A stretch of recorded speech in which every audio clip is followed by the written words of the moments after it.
Merhabalar, Agro-Ege Bilinçli Tarım programına hoş geldiniz. Bugün Karacabey'deyiz. Karacabey Ziraat Odası çalışanlarından Mert Bey ile beraberiz. Bulunduğumuz bu arazinin komple teknik bakımı, teknik sorumluluğu Mert Bey'di.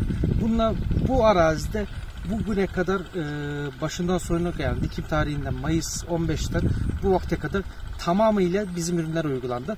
Ve onunla ilgili neler yaptık, neler ettik, bu arazide sonuç nasıl, onları konuşacağız. Evet Mert Bey, buyurun ilk başta. Sizden alalım, ne yaptık? Teşekkür ederim Mehmet Bey. Öncelikle hoş geldiniz. Karacabey, Bakırköy mahallesindeyiz. 75 dönüm domates arazisi burası. Advance çeşidimiz. Mayıs 16 Ekim tarihi. Başından itibaren Agro-Ege gübrelerini kullanmış bulunmaktayız. Tabii ki belli dönemler, gelişim dönemleri, doğru zamanda doğru gübreleme dediğimiz kilit zamanlarda kilit gübreleri uyguladık. Herhangi bir besin elementi eksikliği olmaması için elimizden geldikçe takip ettik. O şartlarda ilerledik. Evet, mesela ilk dikimden sonra ilk damlamayı, ilk sulamayı açtık. Yani bunlarla ilgili bilgi verirseniz, çiftçimiz zaten bu konuda çok bilgiye aç aslında. Bilgiyi de istiyor. Hem cins Advance, evet. Aslında Karacabey'e hava iklime de uygun bir cins. Ve sonuçta gerçekten güzel gözüküyor. Şimdi şöyle, yıllardır zaten süre gelmiş bu bölgede ekilen çeşit. Bu bölgenin iklimini seven bir çeşit Advance. Genellikle azot ağırlıklı, genellikle fosfor ağırlıklı. Tabii ki ilk önce kök gelişimine önem verecek gübrelerde kullanımında bulunduk. 4-15, 5 bor, 5 çinko gibi gübrelerimizi kullandık. Fosfor ağırlıklı gübrelerimizi kullandık.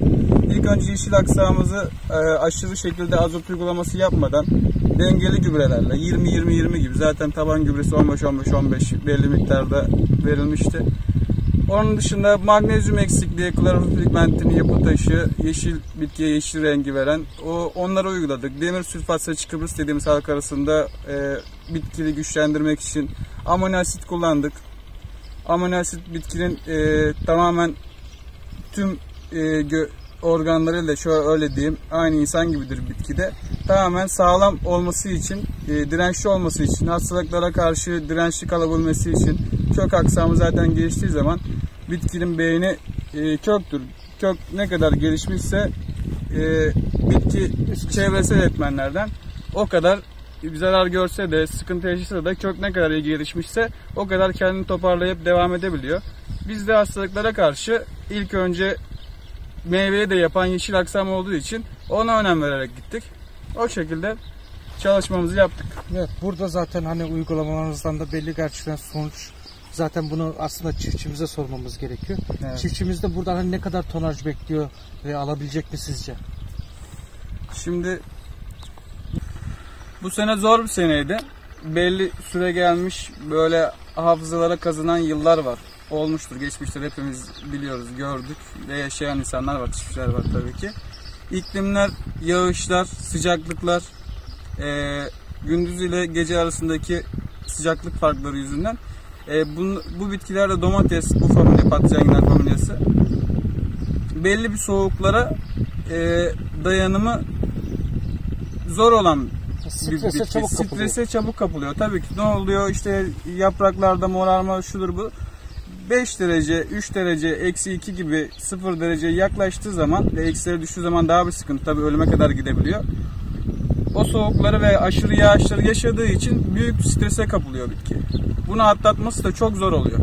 Bu yüzden işte çeşitli mantar ilaçları, sürekli toprak işlemesi yapılamaması yüzünden köklerin havalanmaması, bu gibi durumlar, işte gündüz 20 derece, akşam 3 derece, gündüz veyahut da 25 derece, akşam 5 derece düştüğü zaman bitki aşırı strese kapılıyor. Bunları atlatabilmek için belli kilit uygulamalar yapmamız gerekiyor. Bu uygulamaları yaptığımız zaman bir nebze kurtarabiliyoruz. Sonuçta iklimin önüne geçemiyoruz. O yüzden tonaj içinde şöyle bir şey söyleyebilirim. Tonaj, bitkiye siz ne kadar verirseniz bitki size yalan söylemez. Ne kadar gübreleme yaparsanız, ona göre kilit zamanlarda ilaçlamalar yaparsanız bitki size karşıdan cevabını verir. Ben hala ömrünü tamamlasa bile 90 günlük, 100 günlük çeşitler var. Hala çiçek yapar, hala meyve yapmaya çalışır, bir şeyler vermeye çalışır. Yani sizin bitki verdiklerinizi bitki zaten size karşılığını verecektir. O yüzden onu bakmak, görmek, duyabilmek, teşhisi konabilmek, tanıyı yapabilmek, aynı zamanda hemen müdahale edebilmek çok önemli. Biz uygulamalarımızı ona göre yaparsak, tabii ki iklim de bize müsaade ederse istediğimiz sonuçlara ekonomik anlamda ulaşabiliriz diye düşünüyorum. Zaten şu ana kadarki hani çiftçi abimizin de memnuniyetinden bunu anlıyoruz zaten aslında. Aynen, Allah şükür. Onun dışında yapraktan hani Boster 415-0 olsun, Boster Kapır olsun, Alyon Algıya yani deniz yosunumuz olsun ya diğer ürünlerimiz olsun hani kullanımda zaten sonuç burada aklımızda videoda da görecek arkadaşlar. Bunda nasıl hani güzel sonuçlar alındı mı, uygulandı, ne kadar uygulandı? Bunun hakkında bilgi verir misiniz? Baştan şöyleydi. Baştan dediğiniz gibi önemli uygulamalar yaptık dedik, anlattık. Şöyle söyleyelim. Toprak analizi çok önemli en baştan. Bir yere toprak analizi yapabilmek, besin eksikliklerini görebilmek. Tabii ki besin eksikliklerini gördükten sonra ona göre müdahale etmek daha kolay oluyor. Hem bizim için hem de çiftçinin ekonomik anlamda ihtiyacı olmayan bir gübreye fazla vermiyoruz. Sıvı kükürt uygulaması yaptık buraya. E80 sıvı kükürt. Evet. İlk önce pH dengeledi. İyi bir pH'i getirdi. Bundan sonraki dönemde sülfasit uyguladık. Dekara 2 litre. O da topraktaki verdiğimiz taban gübresi dahil bütün verdiğimiz gübreleri, ardından verdiğimiz gübreleri tabii direkt görebildik yani. Biz verdikten sonra bir gün 2 gün arası belki bazı tarlalarda ertesi sabah görebildik. Aşırı değişiklikler oldu. Yeni filizler, yeni sürgünler olmaya başladı. Yani bunları gözle görebildik genç yapraklarda. Şu an yüklü olmasına rağmen son gelen maçalarda hala çiçek verimi tutumu devam ediyor. Aynen. Şu anki durumda o zaten. Şu an hala çünkü bitkiyi besleyecek, meyveyi şişirecek olan yine yeşil aksam. Evet. Kök çalıştıkça, yeşil aksam diri kaldıkça hava muafiyetleri yüzünden veyahut da nem, mildiyo gibi hastalıklar yüzünden yanmadıkça yapraklar görüyorsunuz, belki görmüşsünüz. Yine daha yeni sürgünler oluyor. Hala fotosentez devam ediyor sağlıklı bir şekilde. Bu da meyvenin sağlıklı bir şekilde şişmesi. İşte çiçek burnu çürüklüğü, meyvede, tanede, alt taraflarda kararmalar gibi böyle hastalıklar var, belli başlı hastalıklar. Bunların olmamasını, hala besin elementlerini alabilmesini sağlıyor. Yani aslında yarayışsız toprakta yarayışsız olan kalsiyum işte yarayışlı forma çevirmek bile maliyetleri biraz düşürüyor. Aynen. Bu şekilde. Yani sülfasit uygulaması çok büyük avantaj sağlıyor bu konuda. Tabii, bağlanmış gübreleri, genelde kimyasal gübreler daha çok kullanılıyor. Neden? Organik gübre kullandığımız zaman bir yere kadar bitki tabii ki yararlı oluyor ama onunla tam ekonomik anlamda istediğimiz sonuçları alamıyoruz. Bu yüzden kimyasal uygulamalar genellikle ağırlıklı oluyor havada. Evet. Mecburen bu artık bu şekilde geldi. Başka eklemek istediğimiz çiftçilerimiz çok emek sarf ediyor bu iş için. Yani yıllardan beri atalarımız, dedelerimiz, bu topraklarda yaşayan herkesin kökeninde çiftçilik vardır. Ülke olarak da çiftçiliğe, tarıma gereken çiftçiye destek sağlanması gerekir. Biz de bu anlamda çiftçinin yanında olmak için çiftçiye destek verilmek aslında ülke ekonomisine katkı sağlamak bir anlamda olduğunu düşünüyoruz. O yüzden daha bilinçli bir şekilde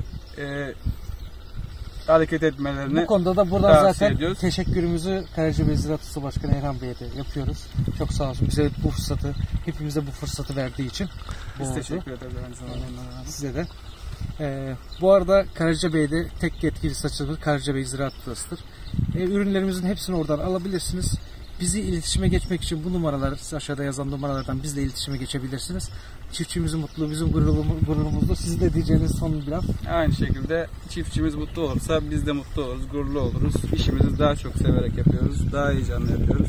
Onları mutlu gördükçe, bir şeyler katabildiğimizi gördükçe biz de mutlu oluruz. Aynı zamanda biz de size çok teşekkür ederiz. Sağ olun, ayağınıza sağlık. Teşekkürler, sağlıcakla kalın.